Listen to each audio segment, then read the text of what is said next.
Hello, my name is Chris Quinlan, and this little piece of music and documentary is dedicated to my father, John James Quinlan, who served in World War II, and everyone who served in any war at any time for Remembrance Day, 11th of November 2015. My father was part of the 13 small ships based in Torquay, Bouganville. I've had the pleasure of meeting Liz Blake, who grew up on Bouganville and has provided me with many stories, photography, her family photos, courtesy of her father, Harold Morton. A little bit of background about Bouganville. In 1942, during World War II, Japan invaded the island, but Allied forces launched the Bougainville campaign to regain control of the island in 1943. Following the war, the territory of New Guinea, including Bougainville, returned to Australian control. On the 9th of September 1975, the Parliament of Australia, the Whitlam government, passed the Papua New Guinea Independence Act of 1975. The Act set 16th of September 1975 as the date of independence and terminated all remaining sovereign and legislative powers of Australia over the territory.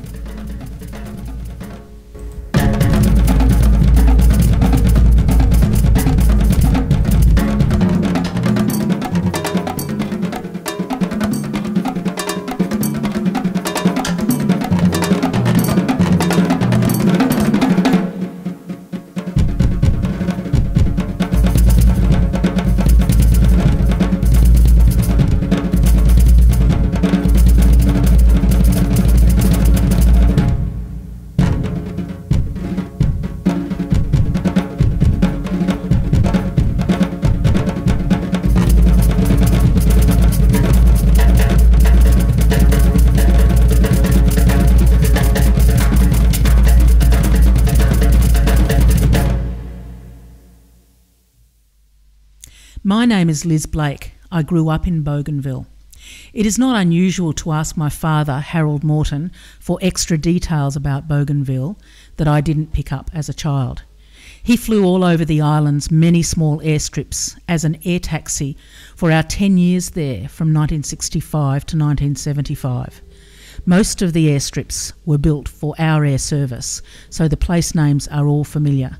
The following comes from a letter from him.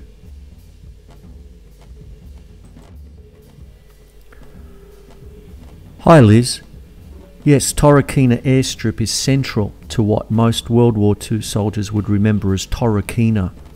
Australian forces landed from the sea and what became Torquay Bay on the west coast of Bougainville Island up from Tonu, then Boku, and the quite wide bay of Torquay. Australian soldiers built a strip a little north of the bay. They then proceeded east through the Numa Gap to the Wakanai Enos area and thence to take over the rest of the island from the Japanese. So Torquay was the entrance point for Australian forces to recapture Bougainville. Prior to Beaugaire, the airstrip was left to grow wild to the point where trees grew up through the holes in the Marsden matting laid down by the Aussies to give a more solid surface for our larger warplanes. In our days, in order to recommission the strip, the government sent a bulldozer to clear the land of regrowth and tore up the old Marsden matting. We used it fairly regularly for the locals. I remember taking the head of the Australian Baptist Mission who remembered the strip from wartime days. He was thrilled to visit it again as it brought back so many memories for him. Numa Pass was very difficult to fly through as it was a Z shape. If clouds were low, as usual, we dared not start through the pass as there was no straight view to the other side, and once started there was not enough room to turn back. The west coast of Bougainville was not usually visited as the east was almost fully settled. Just up from Torquay there was a big hole in the ground where you could see an otherwise underground river. That was the only place that river was seen, and very few knew it existed. Ground access to the sinkhole appeared pretty hopeless. I wonder if any one of the wartime boys knew of its existence. Had they known of it, it would have been an interesting diversion for them. I can't say more of Torquay. other than it was probably the most prominent government post on the north of the west coast. But I hope that brings back some good memories. We owe those boys a lot.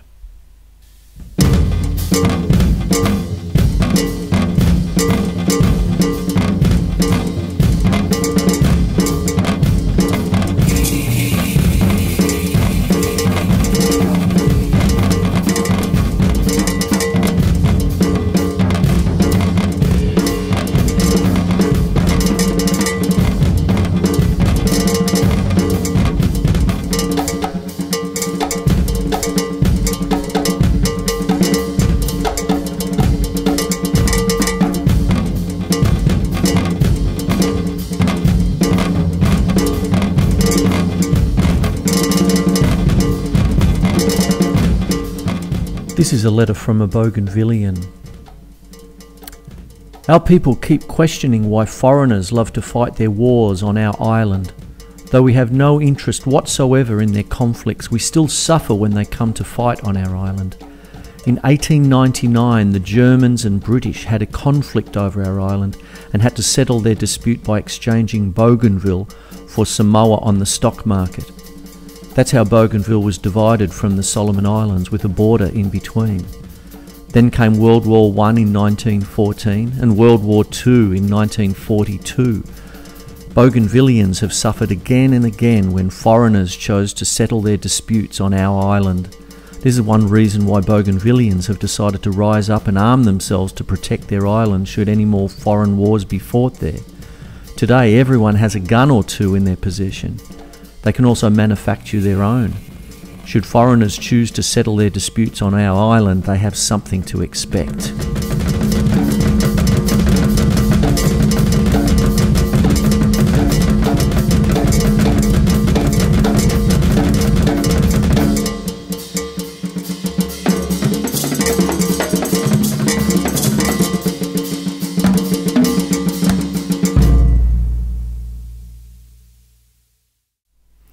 The landings at Cape Torokina were a part of the Bougainville invasion, which was the ultimate responsibility of Admiral William F. Halsey, commander of the US 3rd Fleet, from his headquarters in Noumea, New Caledonia. The first wave was sent ashore along an 8,000-yard front north of and including Cape Torokina at 07:10 hours, 1st of November 1943. The 9th Marines assaulted the western beaches while the 3rd Marines took the eastern beaches and the Cape itself. The 3rd Marine Raider Battalion captured Puerata Island about 1,000 yards west of the Cape.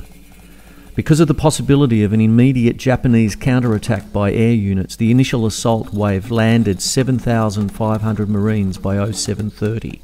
These seized the lightly defended area by 1100, suffering 78 killed, in action while virtually annihilating the 270 troops of the Japanese 1st Battalion 23rd Infantry Regiment.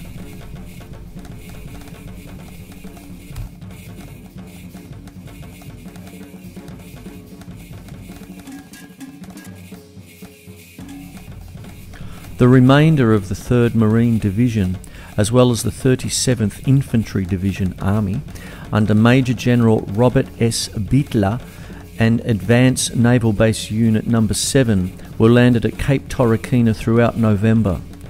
As late as Thanksgiving, the beachhead was still under hostile fire. As the 6th echelon of the invasion force was unloading, Japanese artillery fired on the landing ships, inflicting casualties. The Marines silenced these guns the following day.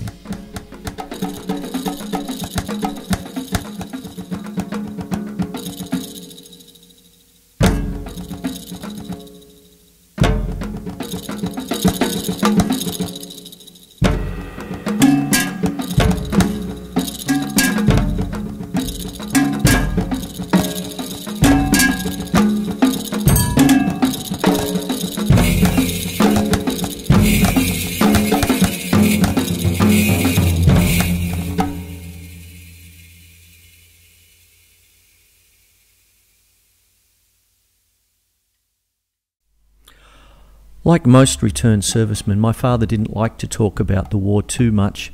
He'd have to get a bit drunk, actually, when I started asking questions, and he would talk about some of the things that happened to him and happened to his friends and all that. But the best way that I can probably describe my father's service with the 13 small ships in Torquay in Bouganville is to read a little letter that's sort of sent. There was a bit of tongue-in-cheek. Here we go. 13 Australian Small Ships Company, RAE, Royal Australian Engineers, part of the AIF. Carriers, caterers, any general purveyors by sea, with all incorporated. First Australian Water Funeral Company, First Australia Water Garbage Collection Company, First Australia Water Taxi and Ferry Company, First Australian Water Marine Catering Company. We carry anything from anywhere to anywhere, craft of all sizes for all purposes. We carry the dear departed with dignity and decorum. We never refuse. Your debris dumped with delicacy and decency. Friendly ferries run freely and frequently. After party personnel call our Purata private taxis, we conduct our cafeteria for all comers with cleanliness and civility, and cater for all craft cordially. Ring our captain steer. He'll steer your problems into smooth waters.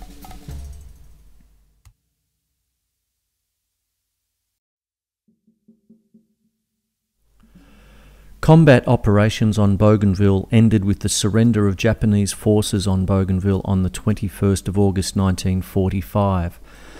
The Empire surrendered in Tokyo Bay on the 2nd September 1945.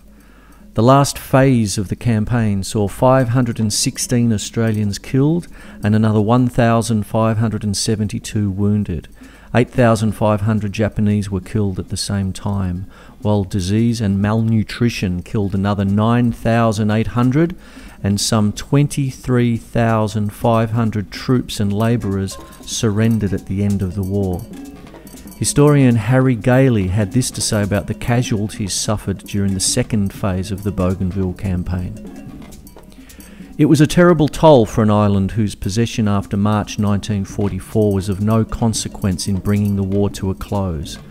That the Australian soldiers performed so well when they had to know that what they were doing was in the larger sphere unnecessary and unappreciated at home says much for the courage and discipline of the ordinary Australian infantryman.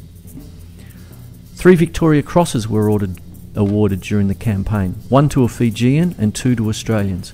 Corporal Sefania Sukanavilu of Fiji received the award posthumously for his bravery at Marawaka on the 23rd of June 1944.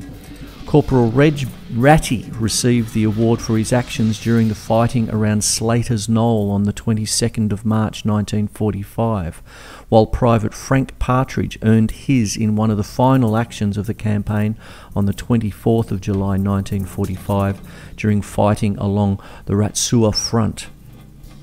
Partridge was the only member of the militia to receive the VC, which was the last of the war to an Australian.